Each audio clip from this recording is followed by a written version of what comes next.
Ce sont des heures sombres, c'est indéniable. Notre monde n'a jamais connu de plus grande tristesse que celle-ci, cinématographiquement parlant. Je n'irai pas jusqu'à dire que les films de super-héros sont morts, car tout finit toujours par revenir un jour, la preuve même Palpatine. En revanche, je crois que ce qui est mort, c'est mon attrait pour ces derniers. En effet, pour moi bien sûr, Marvel ne fait que radoter et tourner en ridicule des figures héroïques présentées comme des adultes immatures, notamment parce que les créateurs de ces films sont incapables de faire parler leurs héros sans leur faire dire des conneries.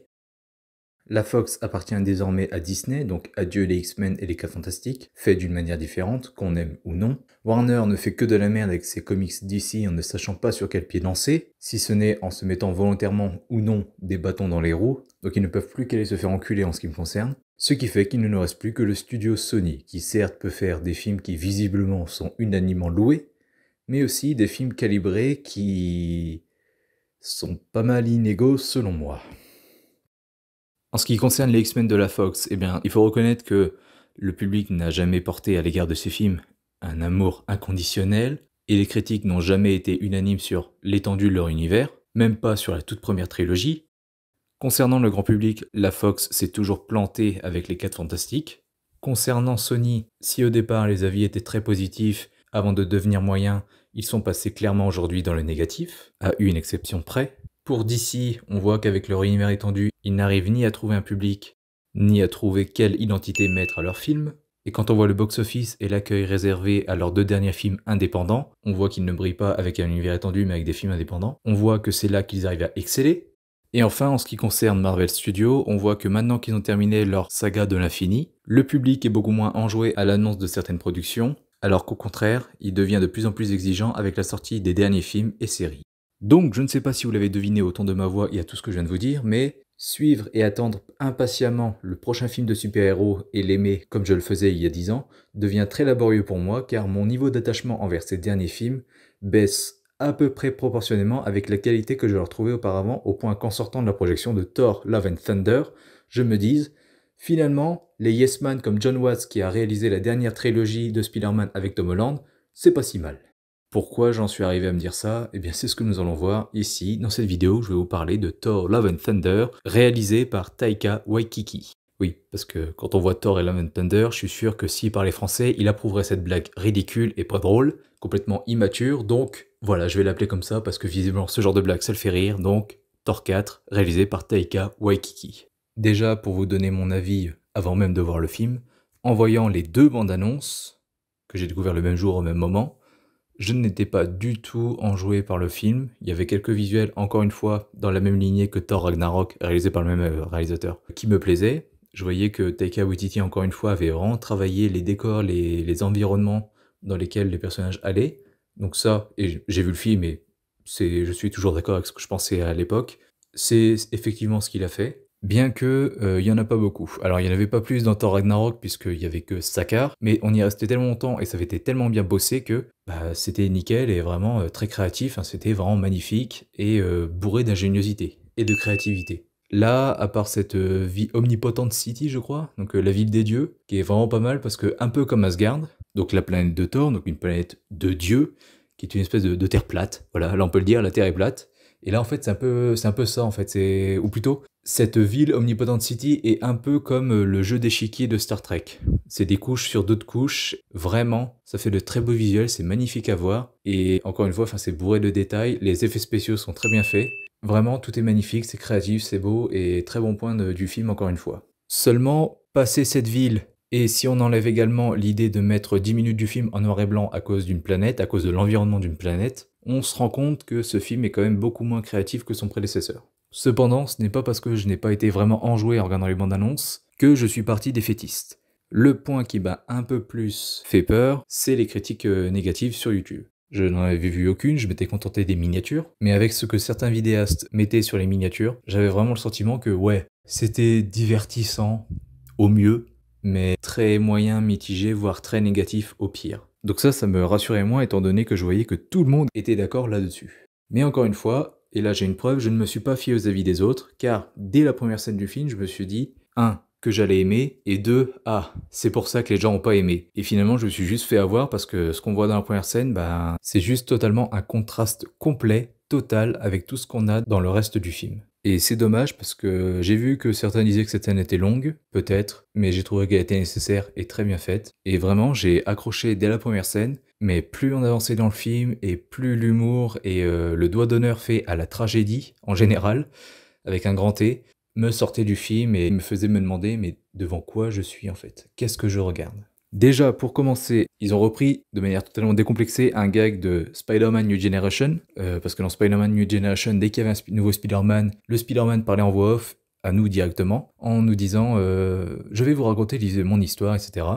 Et là, celui qui fait ça à chaque fois, c'est Korg. Puisque dès qu'il y a un élément du scénario qui a besoin d'explication, eh bien il est là pour raconter ça alors à des enfants, mais c'est juste clairement pour ne pas avouer qu'il nous parle à nous. Mais j'ai quand même trouvé que pour la première, c'était une bonne idée, puisque étant donné qu'on s'est tapé 25 films du MCU, et que Thor remonte quand même à 2017, et Thor 1 et 2 2011 et 2013, oui, les gens qui n'ont pas forcément revu les films, pour eux, ce petit récap était, je pense, nécessaire, donc ça, c'est plutôt une bonne idée, parce que là, c'est bienvenu et plutôt bien fait, ça paraît concret, enfin, ça paraît totalement logique et légitime que Korg raconte l'histoire de Thor à des enfants. Et là où j'ai un problème, c'est dès qu'il le refait, en fait, dès le troisième, dès le deuxième, dès le troisième, etc.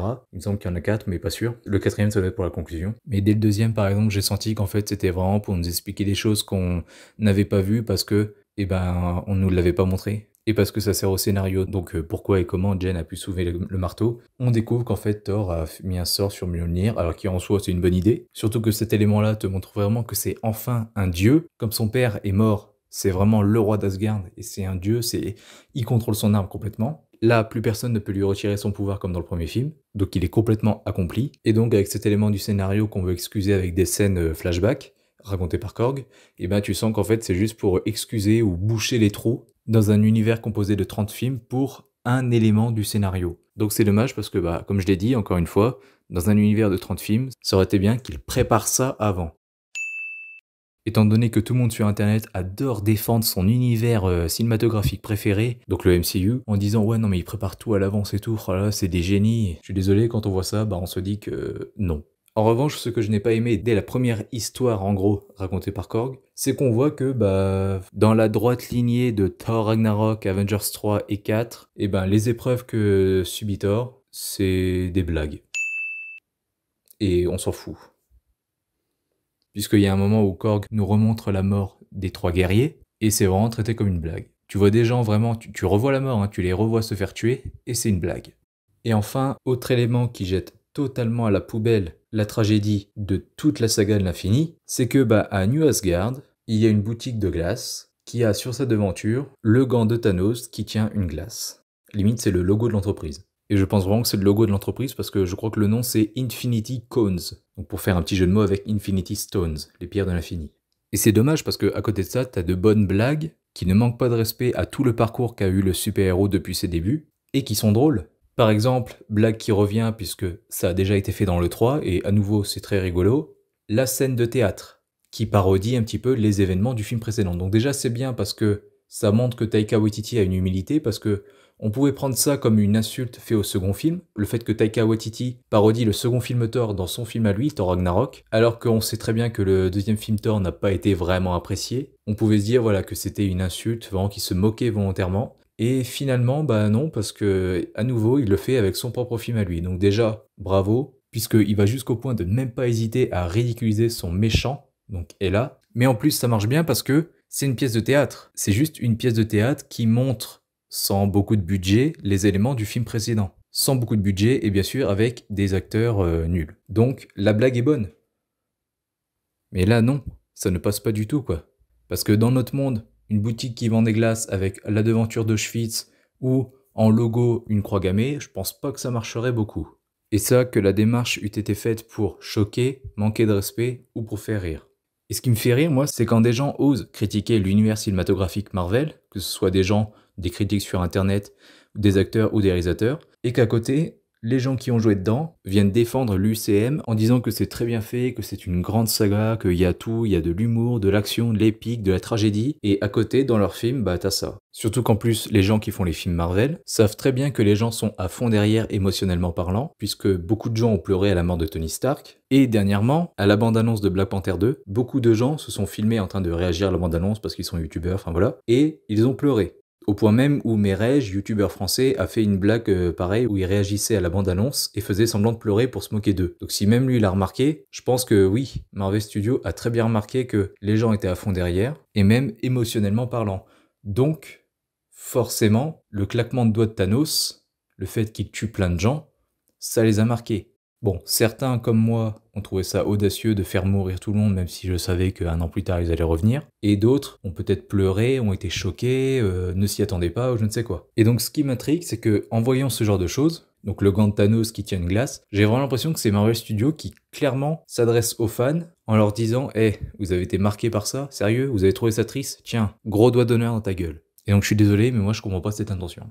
Ensuite, autre chose qui ne marche pas dans le décalage comique tragique, c'est qu'au début de ce film, il y a les Gardiens de la Galaxie, qui restent beaucoup plus de temps que je ne l'aurais cru. Et le pire du pire, alors c'est peut-être parce qu'il a perdu sa femme ou je sais pas quoi, ou parce que le réal s'est mal servi du personnage, je n'en sais rien, mais même Star-Lord est plus sérieux que Thor. Ça va jusque là. Ensuite, j'ai eu une bonne petite surprise, mais la surprise a été de courte durée, puisque Sif revient dans ce film. Alors Sif, c'est pas le sillon interfécier, hein, c'est la guerrière qui est avec Thor. Et pour moi, cette scène, enfin en tout cas l'une de ses répliques à Sif, démontre parfaitement le problème que j'ai avec ce mélange tragédie-comédie quand c'est réalisé par Taika Waititi. Et je vais devoir faire une petite comparaison, parce que dans le 1, quand ils pensent qu'ils vont mourir face au destructeur... Sif, tu as fait tout ce qui était en ton pouvoir. Non, je veux mourir en guerrière. Ce jour deviendra légendaire. Et dans ce film, on la retrouve après un combat, quasiment mourante, gravement blessée. Elle dit à Thor, il veut provoquer l'extinction des dieux, il va s'en prendre à Asgard. Juste après, elle dit qu'elle va mourir et elle va rejoindre le Valhalla, et Thor la coupe en lui disant « Non, tu n'iras pas au Valhalla puisque c'est réservé aux guerriers morts au combat. » Et elle répond « Fais chier !» Comment voulez-vous que l'on soit investi émotionnellement parlant dans cette scène en voyant quelqu'un de quasi mourant se comporter de la sorte? Deadpool, pas de problème. Il sait qu'il a un personnage fictif et qu'il ne peut pas mourir. Et qu'il a une personnalité complètement en phase avec le fait de dire ça aux portes de la mort. Pas de souci. Mais elle, c'est pas Deadpool, putain. Mais le pire, alors que ce film est une comédie, c'est que soit l'humour se mélange très mal à la tragédie, soit l'humour est tout simplement mauvais. Je vous dis ça comme ça, mais enceinte connectée. Ils ont vraiment fait et vu cette scène en se disant « Ouais, ça va faire rire les gens ». Alors ouais, je suis d'accord, ça peut surprendre. Mais en fait, ça sort tellement de nulle part, c'est tellement décalé pour le coup que bah non, enfin personnellement, ça ne me fait pas rire du tout. Et vraiment, je dis ça là maintenant, mais on était une petite vingtaine, je dirais, dans la salle, et personne n'a rigolé. Ou peut-être à 2-3 moments, mais vraiment pas plus. Parce que 2-3 moments sur 2 heures dans une comédie, c'est vraiment pas beaucoup. Ensuite, j'ai une autre blague pas drôle, mais le pire, c'est que c'est une blague courante qui revient régulièrement dans le film. Thor qui parle à sa hache et à Mjolnir comme à une nouvelle femme et à une ex. Ce n'est pas drôle du tout. Il y a aussi des éléments envahissants qui vraiment marchent une fois pour la blague, mais étant donné que ça dure les 2 heures de film, c'est juste saoulant, lassant et plus drôle, limite énervant. Les chèvres, pour ne parler que d'elles. Il y a une fois, je crois, où elles m'ont fait rire en gueulant, c'est quand ils se posent sur la planète en noir et blanc. Parce que du coup, ils se cognent et tu les entends gueuler, donc voilà, tu sais pas si parce qu'elles ont mal ou parce que juste parce qu'elles gueulent. Mais voilà, je trouvais que ça passait bien. Sinon, rien que le fait que ce soit là, qu'on ait un même internet dans un film de super-héros, pas dans Free Guy, hein, dans un film de super-héros, je suis désolé, mais plutôt que de rire, je faisais que des facepalms. Mais donc, après avoir cité tous ces défauts, ce qu'il y a de plus dommageable, c'est que tous ces éléments négatifs côtoient de près ou de loin de bons éléments. Déjà, pour commencer, même si j'ai trouvé les 1h59 très longs, vraiment, au bout de 1 heure, j'en pouvais plus et j'avais hâte que ça se termine, à cause de l'humour hein, notamment. Même malgré ça, ça reste divertissant. C'est pas non plus une torture comme le film précédent que je me suis fait juste avant, Arthur Malédiction. Et donc, après avoir cité tous ces défauts, on se dit que c'est encore plus dommageable parce que, en soi, c'est pas non plus une torture. Ça dure 1h59 et pour moi, au bout d'1 heure, j'en avais marre et c'était très long, mais c'était pas non plus la pire de mes tortures. Certes, c'était affligeant par moments et donc c'était vraiment très très chiant, Mais, étant donné que ce sont des films faits à la chaîne qui doivent se ressembler, forcément, dans le rythme, dans l'action, il y a toujours un petit côté qu'on aime bien. Faut vraiment que ce soit nul et vide, Spider-Man No Way Home, pour vraiment trouver même les scènes d'action à chier et s'emmerder du début à la fin. Donc comme je disais, il y a des bons points. D'ailleurs, le premier de ces points, c'est à nouveau un truc que je ne comprends pas, puisque quand tu vois les films que fait Taika Waititi, tu comprends pas ce que ça fout là. Mais bien qu'il le montre comme un personnage immature qui trébuche sur toutes les pots de banane qu'il trouve, qui dîne des conneries et qui est maladroit, etc. Eh bien, c'est aussi un personnage qui a de la prestance et qu'on écoute. Un peu comme dans les comics. Dès qu'il parle, on se dit « Oh putain, Thor parle, faut fermer sa gueule, vas-y, écoutons ce qu'il a à dire ». Et donc là, il l'a fait, parce qu'il y a un moment, Thor voit que Asgard s'agite un petit peu, il commence à crier, à se pousser, enfin vraiment à devenir sauvage, parce qu'ils ont peur, parce qu'ils sont en crise, et il a juste à crier « Asgard !» Et là, tout le monde ferme sa gueule. On a beau nous montrer que Valkyrie est la nouvelle reine d'Asgard et tout, elle a une autre approche, donc une approche de femme, hein, douce, diplomatique, tout ça. Je veux dire, elle écoute les gens dans le tumulte et elle essaie de les aider. Lui, c'est d'abord vous fermez votre gueule et vous m'écoutez. Et on voit que ça marche, qu'on l'écoute et qu'il a toujours cette aura de dieu du tonnerre, de dieu d'Asgard. C'est Thor. Donc, c'est très bien, mais qu'est-ce que ça fout là dans une comédie où on passe son temps à le ridiculiser? Qu'est-ce que ça fout là dans le même film où on le voit enfourcher Stormbreaker comme le balai magique de ma sorcière bien-aimée? Je ne comprends pas. Encore une fois, ce mélange ne marche pas. Sinon, autre chose qui marche très bien, déjà l'introduction de Jane, et même d'ailleurs tout le développement, tout ce qui fait Jane en Thor, c'est déjà pas mal parce que c'est pas du tout progressiste, c'est vraiment très bien fait, donc j'ai trouvé que c'était une bonne chose et un bon point par les temps qui courent. C'était vraiment une bonne surprise. Même si je ne peux pas ignorer qu'encore une fois, l'humour fait tâche même avec elle, puisqu'il y a quand même une scène où ils sont en train de parler de comment on peut tuer Gore, le boucher des dieux, celui qui veut tous nous buter. Et dans cette scène-là, plutôt que de voir une scène pas forcément dépressive, mais sérieuse, avec un ton sérieux, où on les voit préparer un plan ou se demander tout simplement qu'est-ce qu'ils doivent faire, comment ils peuvent faire pour battre Gore, mais à la place, tu vois Jane demander à Thor « Bon, qu'est-ce que je devrais avoir comme slogan selon toi ?» Vous voyez, ça, c'est ça en fait que j'aime pas dans ces films-là. C'est pour ça que je me détache de plus en plus des films Marvel. C'est cette attitude, qui rejoint un peu ce que je disais dans ma critique de Arthur Malédiction, quand je critiquais les 3 premiers Arthur, où je disais qu'en gros, à part Arthur, personne n'en a quelque chose à foutre de l'enjeu. Quand on voit les parents réagir, je sais pas, à la présence de Malthazar, ou à tous ses ennemis, je ne sais quoi, à tous les dégâts qu'il fait, je suis désolé, mais moi je peux pas m'investir là-dedans. Je trouve pas ça important. Et donc, quand dans un film de super-héros, la préoccupation principale d'un des personnages principaux, c'est de savoir quel slogan cool avoir, je suis désolé, je peux pas être investi. J'en ai rien à foutre. Parce que rien que pour eux, déjà, eux qui vivent l'histoire, ce n'est pas important. Mais sinon, voilà, j'ai bien aimé Jane, tout ça, tout ce qui se rapproche d'elle, enfin, c'était vraiment pas mal. Et à nouveau, ça fait plaisir de revoir Nathalie Portman. Presque 10 ans après sa dernière apparition, quand même. Idem pour Darcy et Selvig, qui font une toute petite apparition, mais qui est quand même sympathique. Sinon, 2 autres idées que j'ai bien aimées, et je vous promets de pas couper ça avec des éléments négatifs. Comment Jane utilise Mjolnir, le fait qu'il se décompose, que vraiment elle utilise le fait qu'il soit en morceaux. Je trouvais que ça donnait de très bonnes idées, des nouveaux visuels qu'on n'a jamais vus avec les marteaux forcément de Thor. Donc, très bonne idée, j'ai trouvé ça très classe et efficace et tout, enfin vraiment une très très bonne idée. Et également le pont arc-en-ciel qui est produit avec le bateau et qui lui permet de naviguer dans l'espace. Et donc, après avoir donné ces quelques points positifs, je vais maintenant faire un petit coup de gueule. Parce que là, ce qui s'est passé, c'est quand même assez grave. Je sais bien que c'est une comédie, que rien n'est sérieux de toute façon, et que même Thor est ridiculisé. Mais, selon les fans de Marvel, et même pas forcément les fans, mais ceux qui en parlent généralement, ils aiment dire que les super-héros d'aujourd'hui, pas forcément Marvel, hein, même DC, ce sont en gros les récits mythologiques modernes. Comme l'étaient à l'époque les récits mythologiques dans la Grèce antique, etc. Et même dans la Rome antique. Ce qui veut donc dire qu'en gros, en termes d'impact sur le public, de culture populaire peut-être, c'était les premiers super-héros. Et donc, je suis désolé, mais voir Zeus traité comme un bouffon et pas du tout respecté, alors que sans eux, sans Zeus et tous les autres dieux, grecs ou romains, il n'y aurait pas eu tous ces super-héros, ou en tout cas ils n'auraient peut-être pas eu cette aura-là, et on ne les aurait pas comparés à d'anciens récits mythologiques. Je suis désolé, mais j'ai trouvé ça vraiment très déplacé de se foutre de leur gueule. Et encore une fois, c'est un très bon élément pour moi pour expliquer aux gens pourquoi je préfère DC, le traitement DC à Marvel. Parce que Zeus, dans Justice League de 4 heures, on le voit certes que 3 secondes, mais il est déjà bien mieux traité que ce Zeus-là en 5 minutes de film. D'ailleurs, en parallèle, la scène post-générique est sur lui et son fils, et j'ai trouvé ça très drôle que Zeus demande « Nous sommes plus respectés. Depuis quand sommes-nous devenus une blague, nous les dieux ?» Bah depuis Thor Ragnarok, réalisé par Taika Waititi. Ensuite, j'aimerais poser deux petites questions, donc probablement que tout le monde va me dire « mais si c'est cohérent, t'as juste pas compris », mais bon voilà, deux petites questions. D'où Jane peut avoir un casque qui se retire comme Black Panther, Spider-Man ou Star-Lord. Je veux dire, c'est quand même des casques mythologiques, donc c'est fait avec du fer et tout, du vrai fer. C'est pas juste un truc comme ça technologique. Donc j'ai l'impression que Marvel en fait est allergique avec le fait que le super-héros pose ses mains sur sa tête pour enlever un casque. Hey, people are shooting at me. Wait, let me put on my helmet. Et aussi, pourquoi il ne peut pas soulever Mjolnir juste avant qu'il rencontre Jane en Thor, alors qu'avec Cap dans Endgame, il pouvait toujours le soulever. Et enfin, petit élément drôle, étant donné que tout le monde voit le mal partout, bah moi aussi je vois le mal partout maintenant, et donc j'ai vu que ce film encourageait la culture du viol. Parce qu'il y a un moment, t'as les acteurs de théâtre qui demandent à Valkyrie est-ce qu'ils peuvent faire une pièce de théâtre sur ce qui vient de se passer à New Asgard, et elle ne répond pas, et ils disent elle ne nous a pas dit non, ça veut dire oui. Ce film encourage la culture du viol. Donc voilà, en conclusion, Thor 4, le MCU, c'est si vous voulez. Si vous aimez ces films, tant mieux pour vous. Mais moi, tant que, en ce qui concerne le ton du film, ça ressemblera à Thor 4 et non Eternals ou Doctor Strange 2, ce sera sans moi. Et je resterai volontiers avec mes The Batman longs et chiants, mon DCU incohérent et mes Jokers dépressifs. Salut.